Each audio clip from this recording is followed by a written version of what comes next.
RBI grade B के phase one exam के लिए आपको ज़्यादा टाइम नहीं मिलेगा। बहुत कम टाइम है, आप उसमें बहुत मेहनत करेंगे, बहुत अच्छे से पढ़ेंगे।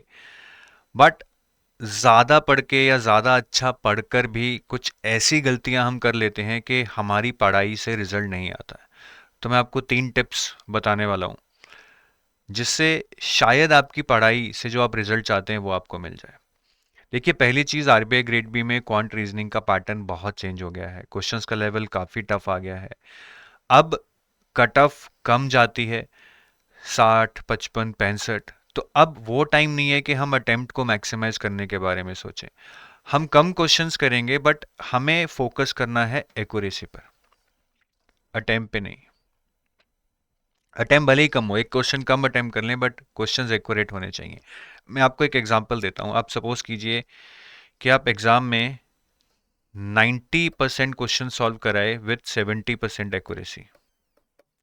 100 क्वेश्चंस थे, 90% क्वेश्चंस आप सॉल्व करके आए विथ 70% एक्यूरेसी।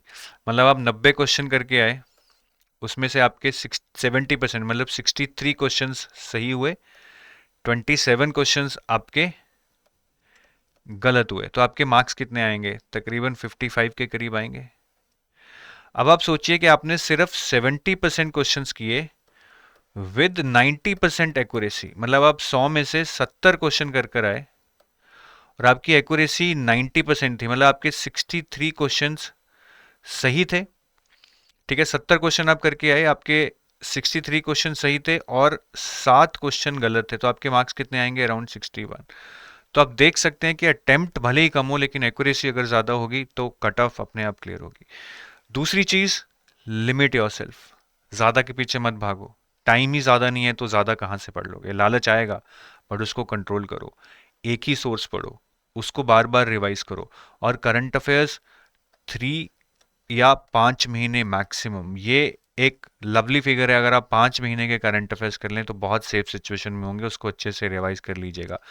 टाइम नहीं है तो 3 महीने से भी चल सकता है, बट थोड़ा सा रिस्की भी हो सकता है।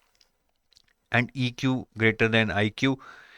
इन एग्जाम्स में हम पढ़ाई कर कर आई क्यू पे शायद काम कर लेते हैं, बट ई क्यू पे ध्यान नहीं देते हैं।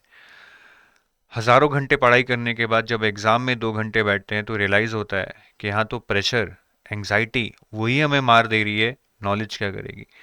तो ईक्यू पे काम करना है। ईक्यू पे काम कैसे होगा? बहुत सारे मॉक टेस्ट देने हैं, बहुत सारे प्रैक्टिस क्वेश्चंस करने हैं, ताकि हम जितना अपने आप को रियल एग्जाम एनवायरनमेंट में ढाल सकें, उतना हमारे लिए बेटर होगा, उतना आईक्यू हमारा इम्प्रूव होगा।